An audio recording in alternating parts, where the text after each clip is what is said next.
Yep, here we are again. Oregon wants to go to the Big Ten. Here we go. You are Locked On Ducks, your daily podcast on the Oregon Ducks, part of the Locked On Podcast Network. Your team every day.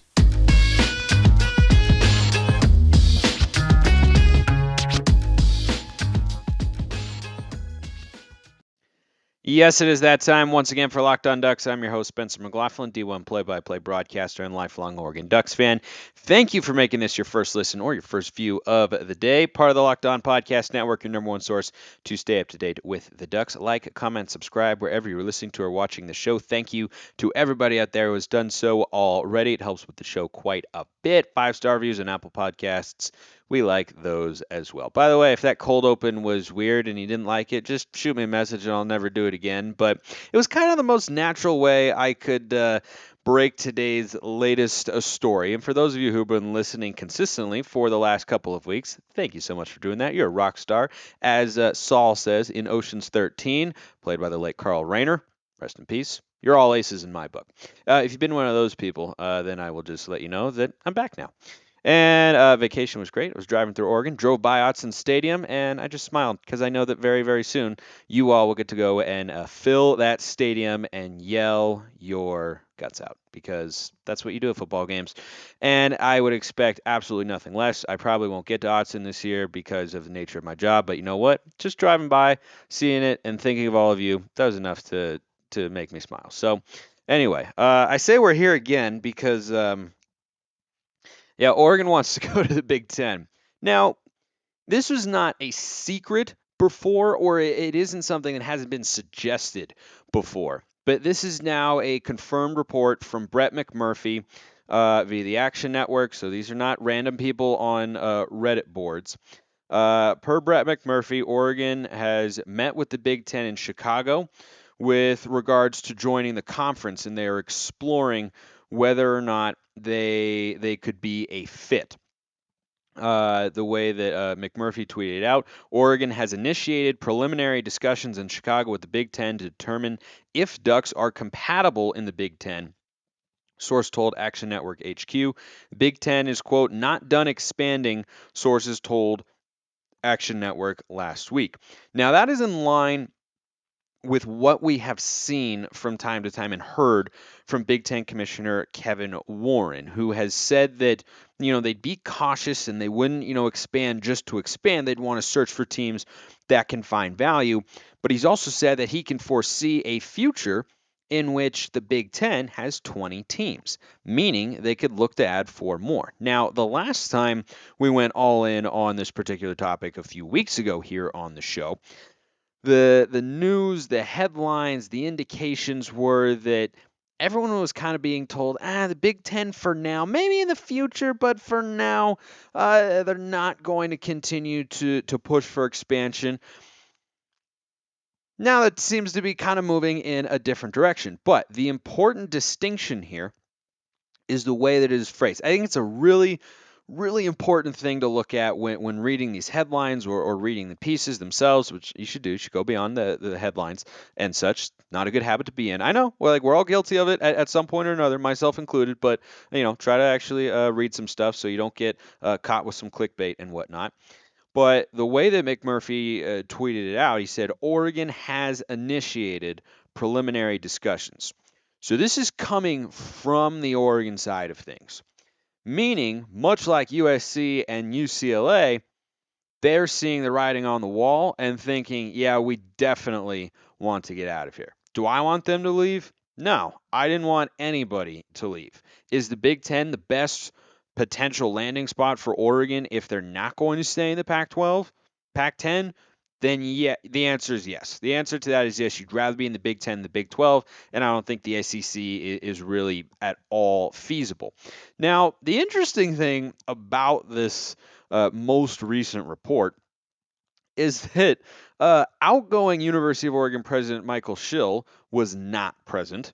Oregon Athletic Director Rob Mullins was not involved. Neither was Big Ten Commissioner Kevin Warren.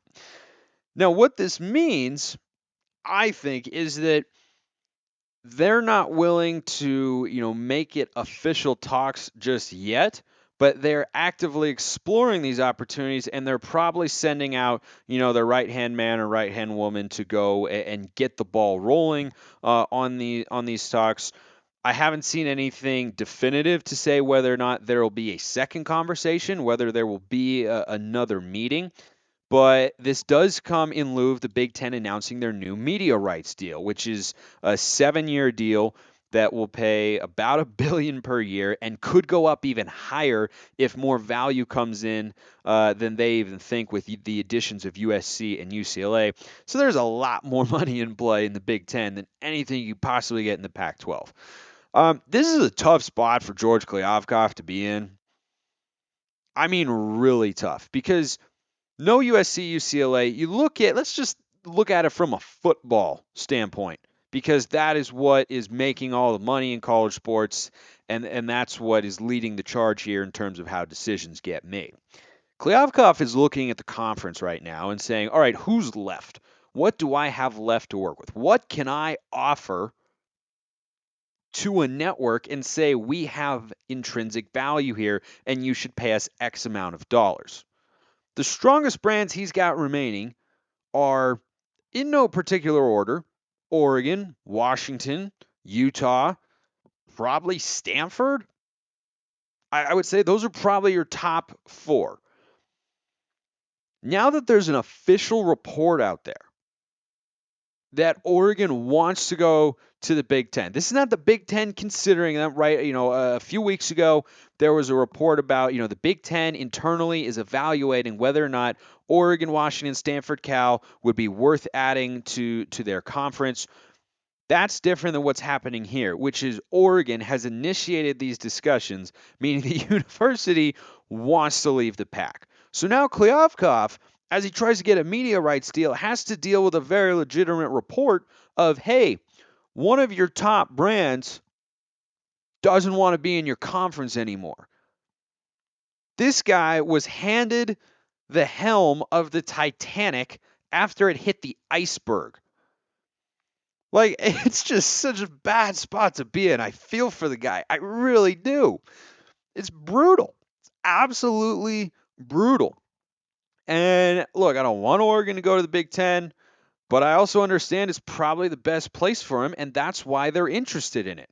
And I'm sure there are a bunch of people out there who are going to get very upset. Oregon would never get into the Big Ten. Oregon never this. Oregon never do that. That's for the Big Ten to decide.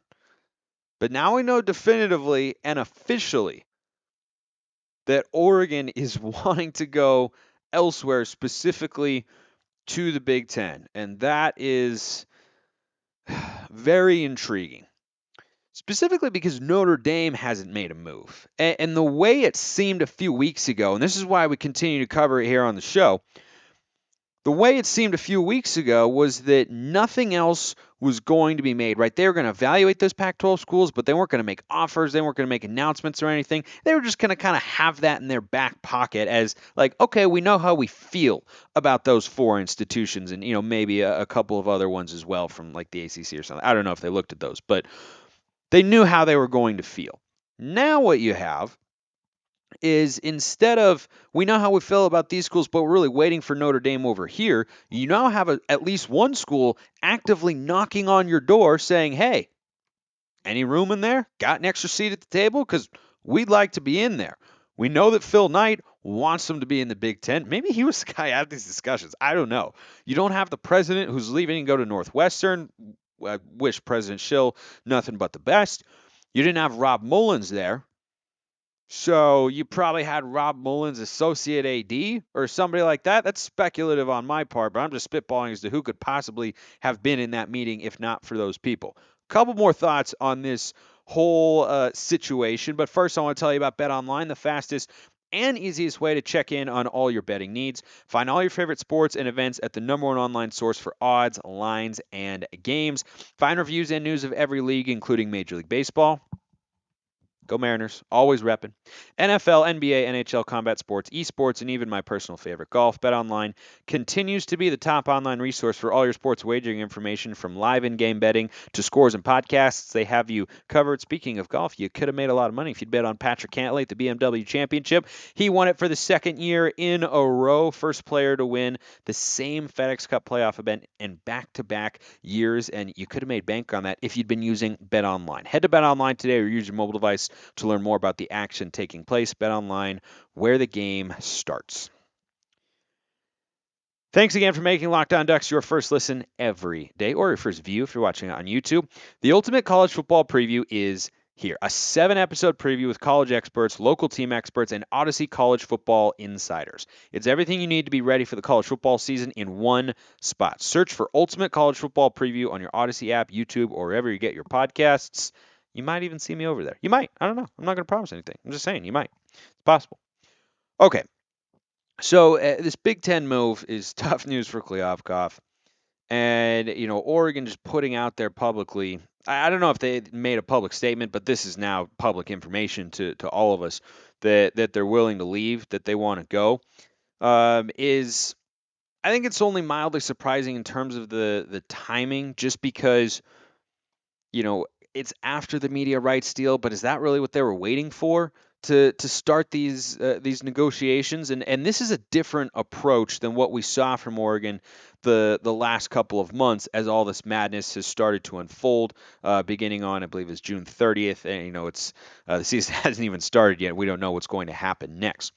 I'm sure what some of you might want to ask me about, because many of you have before, is a timeline for everything.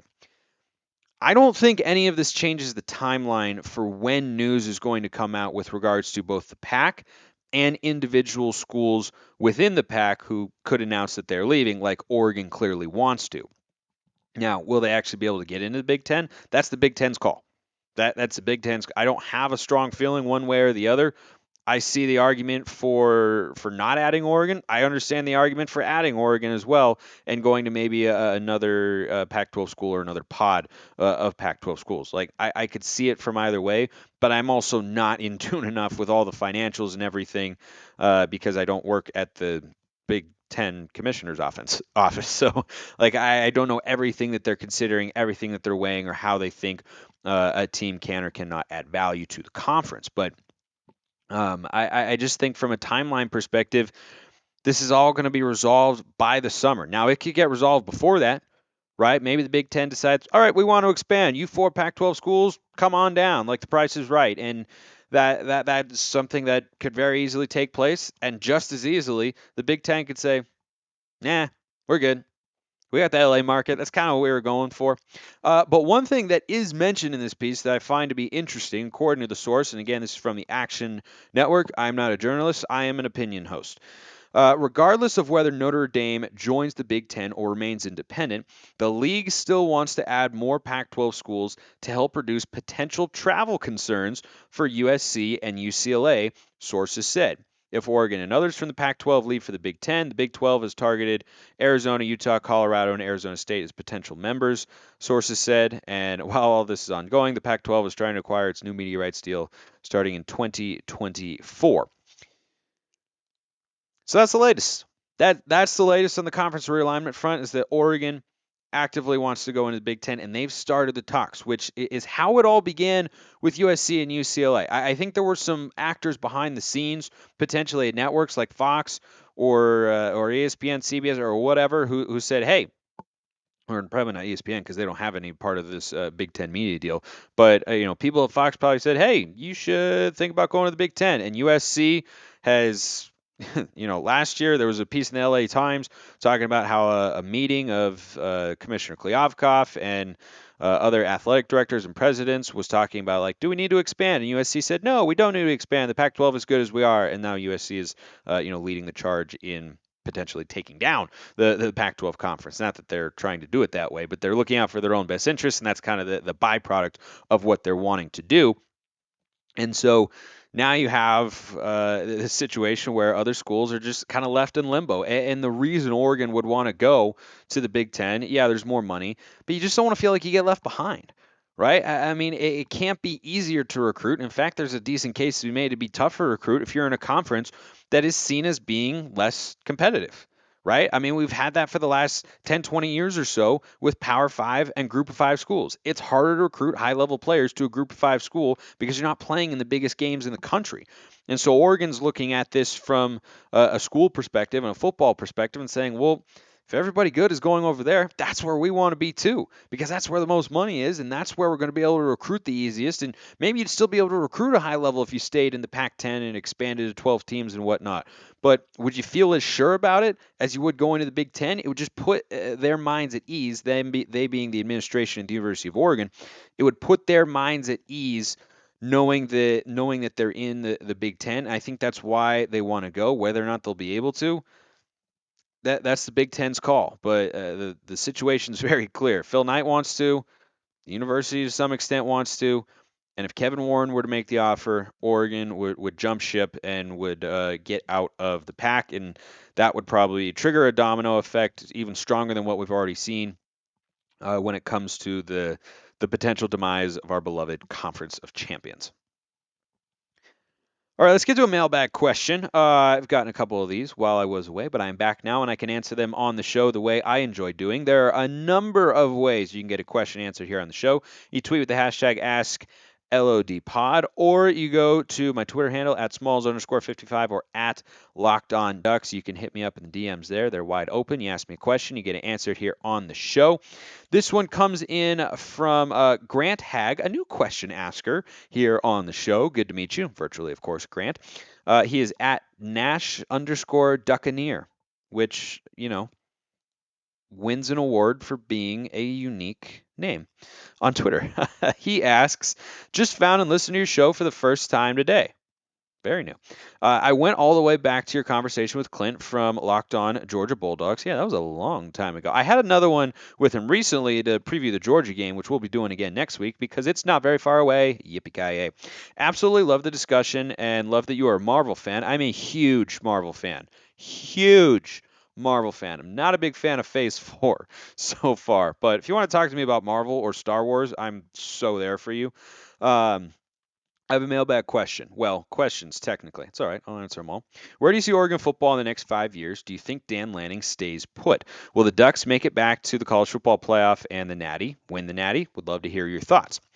So, the next 5 years, I think regardless of conference, and there is some, well, not entirely regardless of conference, I guess, because as I alluded to earlier, it could be slightly tougher to recruit in the pack compared to the Big Ten. But if everything stays right now, right? Let's say San Diego State and Boise, the teams. I'm just kind of spitballing there, though. San Diego State is a pretty clear and obvious option.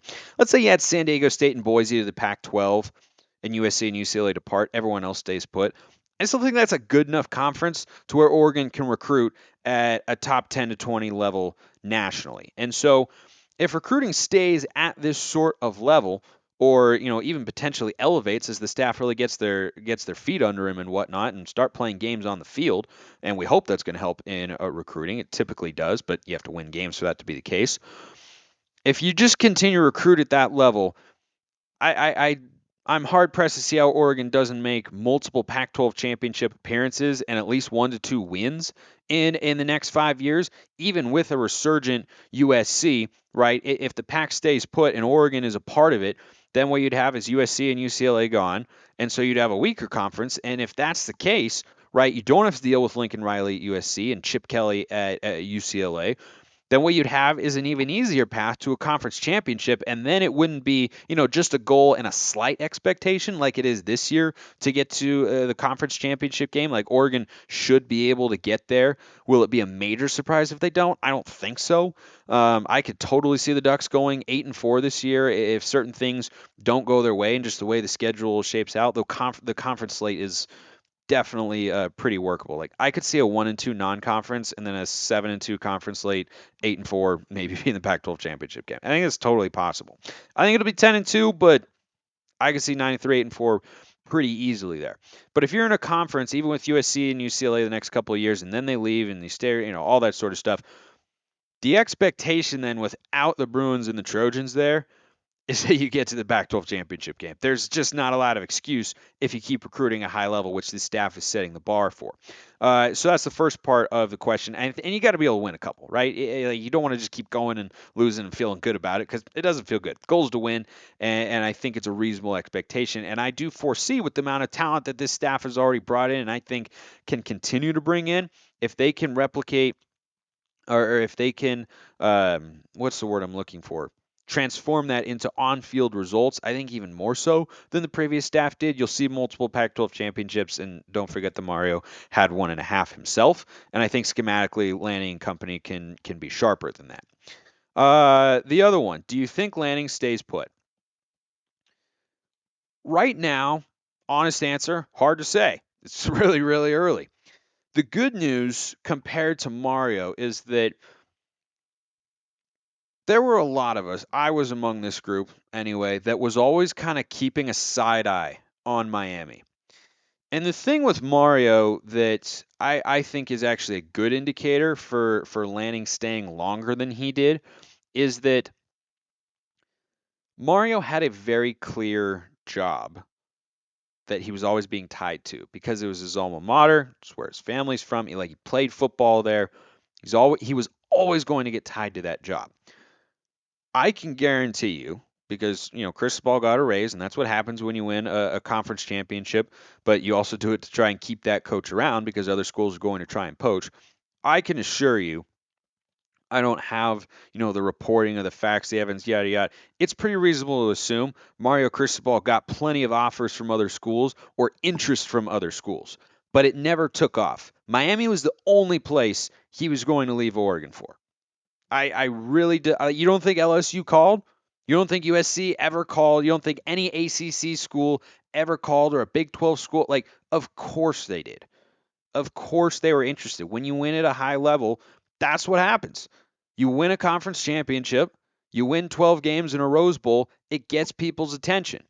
And so the good news with Lanning is if he wins at that sort of level, there's no clear and obvious job that we're going to be following, right? The way that Mario has a tie to Miami. I don't think even Georgia, because Georgia, where he was a defensive coordinator, right? That's where he was the highest level of coach compared to all his other stops. He's been at Memphis. He was out at Alabama as a graduate assistant and such.